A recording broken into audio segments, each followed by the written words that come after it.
Boom car. Boom car. As of July 14th, 2016, I'm at the Bay County Library right now.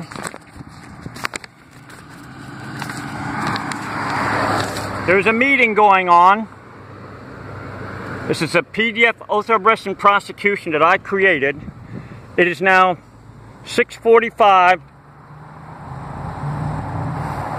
July 14th, 2016. Now, what I'm going to do is, hopefully, I'm on my bicycle here, and what I'm doing is I'm showing you where I'm going to the, this is called the government building in Panama City, Florida. This is supposed to be a so-called police summit. Supposedly for the cops to get along with the citizens. This has all started because of murders that went on in the United States. This is the Bay County Library. Now, this is the arrogant government building. The biggest building anywhere in Bay County as far as I know. You'll notice it's like an armed camp right now. A government building. Look at this, sheriffs. Arrogance. Like you would not believe, man. But I'm going to try my damnedest to pass my flyer out. PDF oath of arrest and prosecution that could prevent future deaths of cops and citizens too.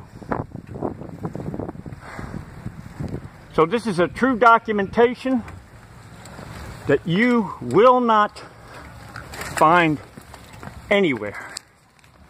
So I'm locking my bike up right now. This is one of the rare bicycle racks. Very rare to find a bicycle rack. Now, okay. Now I'm putting in, okay, I'm continuing where I got a flag on my guitar right here of peace, United States of America peace flag. And I will be turning on my recorder.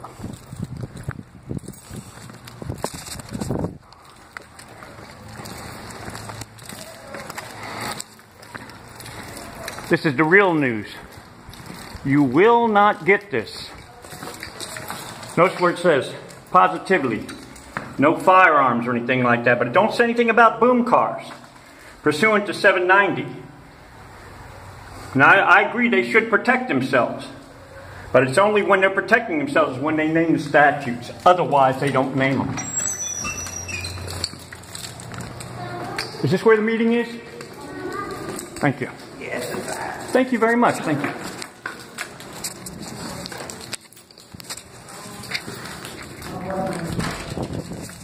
So I did become victim eventually to some racial slurs and profiling here in Panama City and Bay County and in airports as I traveled across the nation and around the world.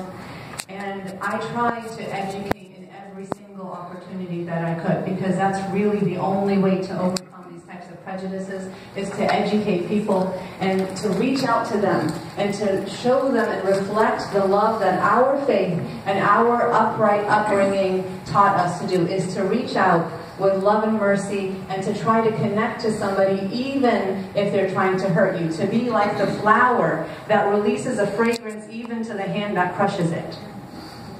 That's the kind of person that we were taught to be, and that's the message that I would love to see people embody and represent. And I think that if we did that, we would be able to overcome a lot. This last weekend, there was a Black Lives Matter demonstration in front of the mall. And some of you were there, I recognize you from there. And there was a lot of debate over whether we should say Black Lives Matter or All Lives Matter. And I said, well, all lives matter when Black Lives matter. But that's not the issue. All lives matter. Nobody's debating that. But as a Muslim, I understand. I've been victim to the profiling, and I've been victim to the lack of understanding that people have on both sides, whether it's the police force or the black community. And this, I think, this rift that is caused in our community is the #1 notion that is problematic in my personal list of what has to be overcome in order to unite. And it is the idea that you have to be on one side of the fence or the other. The idea that you have to be pro-police or pro-black.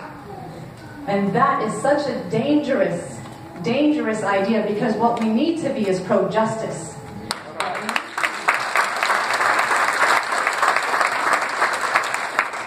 What we need to understand is what is expected of us as good citizens, as God-fearing people, and move in that direction. And through unity and conversation and love and respect, I'm sure that we can accomplish that. And I look forward very much to this gathering tonight being, for all of us here, to be part of that catalyst in the vehicle for change. And I look forward to working with all of you in what will ensue from this meeting. Thank you very much.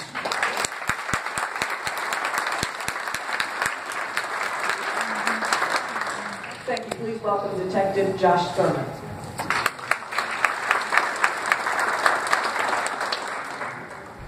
Thank you all for your time, and I appreciate you guys coming out here and giving us the opportunity to speak with you a little bit and give us our perspective. Ms. Remy, is that correct? Tough to follow. Everything she says is on point.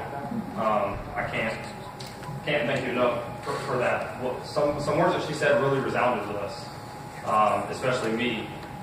Something that I've seen come up quite a bit after these issues in Dallas and Minnesota and Louisiana of recent. One thing that keeps ringing true, no matter if I read an article that is pro one side or the other, a common solution to all of that is darkness does not defeat darkness. It's something I keep seeing. We can't turn around and solve violence on either side with more violence. I've been very lucky to be a part of the agency that I'm a part of. I moved down here from Georgia after completing my active duty military service, and just last week was also personally a victim of violence against law enforcement. I had one of my brothers up in Valdosta was shot needlessly on a call. Luckily, he survived, as did the suspect. But that kind of hit home. I've seen the stuff across the nation, as we all have, but that one made it a little bit more home. It's something that we have to, everybody up here has kind of resounded the same fact that it's got to start with us. The community, law enforcement.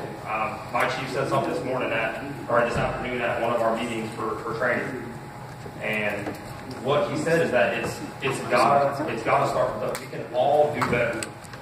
We have wonderful law enforcement in this community, and I think most of the citizens, especially you that are here, that want to be part of this movement, I think you can agree with us. We're very lucky, whether it's Springfield, Parker, Bay County, Lynn Haven, the beach, the city guys. We're very lucky with the law enforcement we have here, but we're also very lucky with the community that we have. We get a lot of support, but we can all do better. There's not a police officer in here that's perfect. I know for myself, I'm not. There's not a citizen in here that's perfect. If we want that change and we want to be better as one, that all of us have a part in that. And I think we can all agree with that. I see a lot of head shaking. I see a lot of my mentors and my brothers and sisters of the badge that I serve with every day, and I see a lot of folks that I've actually had involvement with from my career, from patrol up into criminal investigations. This is something serious. We all call this place home.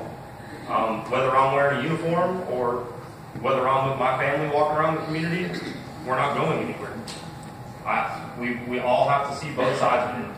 We're with our families, we're in our professional aspects.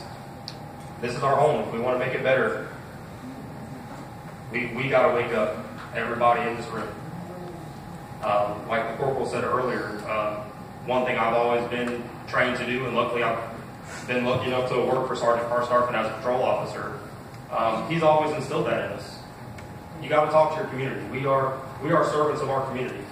If we're not out there talking, talking with kids, talking with parents, making that connection, all they see is the badge in the uniform. But now, just the 4 short years I've been in Panama City, I can go out on a call, or I can go out in the neighborhoods, and they know me. It's not just a police car pulling up or an officer getting out of his car. And I think we all should take steps to do that. Just like on the other side, everybody's got improvement. Citizens can do the same thing. If you see a police officer there is no reason to turn. Once that officer's done with whatever job he's doing, he's a person, he's got a family. Feel free to reach out to him, ask him how his day is going. Ask her how her day is going. I think that would go a long ways on both sides to just have that understanding. And I'm happy to be a part of it. I'm thankful for having the opportunity to speak in front of everybody. And I'm looking forward to continuing to make Panama City my home and see it become what I think it can. Thank you.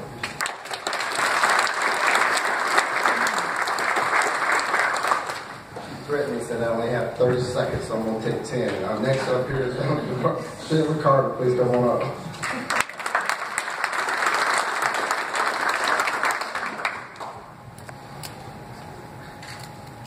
Good evening, everyone. Like he said, I'm Officer Carter. Born and raised Panama City, graduated Bay High. Yeah. A little bit about myself.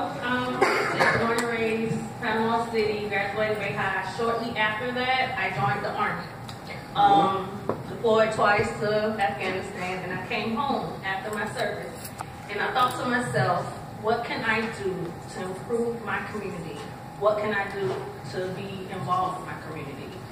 And I thought back to when I was in high school, and the neighborhood I grew low income neighborhood is where I'm from. I think I probably lived in every public housing there is here in Panama City. And I thought back of my experiences of witnessing crime, witnesses encounters with the officers in my neighborhoods, family members that talked down. Me, myself, I never had any personal encounters with law enforcement because I had people looking out for me. In high school, I met a woman that was my mentor through high school, and she showed me a different way of life and let me know my circumstances didn't have to be permanent. There's things outside of your environment. So when I got out, the